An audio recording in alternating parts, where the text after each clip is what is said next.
The mountains of northern Italy were not made of stone and pine. They were made of shadows and silence. Private Silas Thorne pulled his wool coat tighter, feeling the damp chill of the Apennine peaks seep into his marrow. High above the winding mountain passes, the Germans had built the Gothic line, a series of concrete bunkers and machine gun nests carved directly into the ancient rock. Silas and his squad were moving in total darkness. They didn't use flashlights, and they didn't smoke. Even a single match strike could bring a mortar shell screaming down on their heads. The only sound was the rhythmic clack-clack of their gear and the heavy breathing of men climbing a slope that felt like a vertical wall. "One step at a time," Sergeant Miller whispered from the front of the line. "Watch for loose shale. If you slip, don't scream." Silas gripped his rifle, the wood slick with the mountain mist.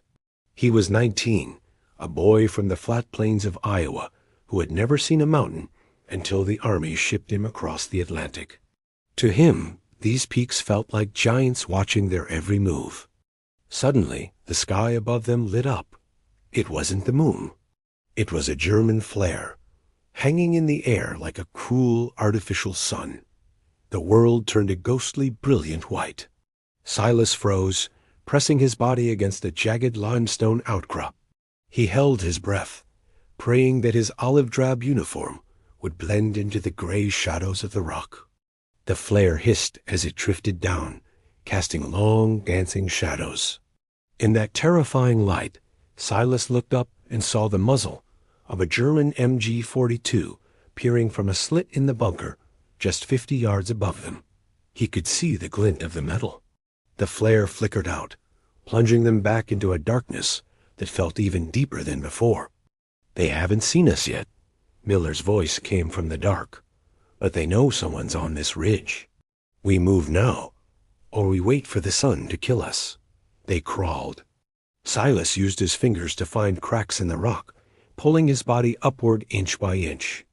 His fingernails were torn and bleeding, but the adrenaline had numbed the pain. They reached the base of the bunker, so close they could hear the muffled sound of a radio playing a German waltz inside the concrete walls. Miller handed Silas a satchel charge, a heavy canvas bag filled with explosives. "You're the smallest, Silas.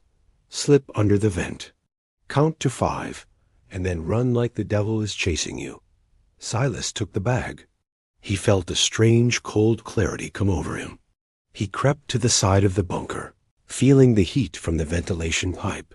He smelled tobacco and wood smoke from within. He set the fuse, slid the bag into the opening, and turned. He didn't run. He leaped. He threw himself down the slope, sliding through the scree and thorns. Boom!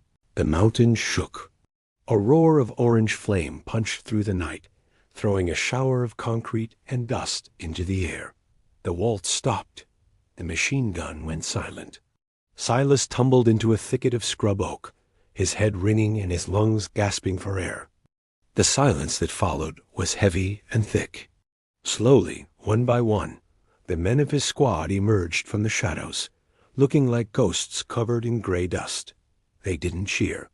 They just looked at the smoking hole in the mountainside, and then at the next peak looming in the distance.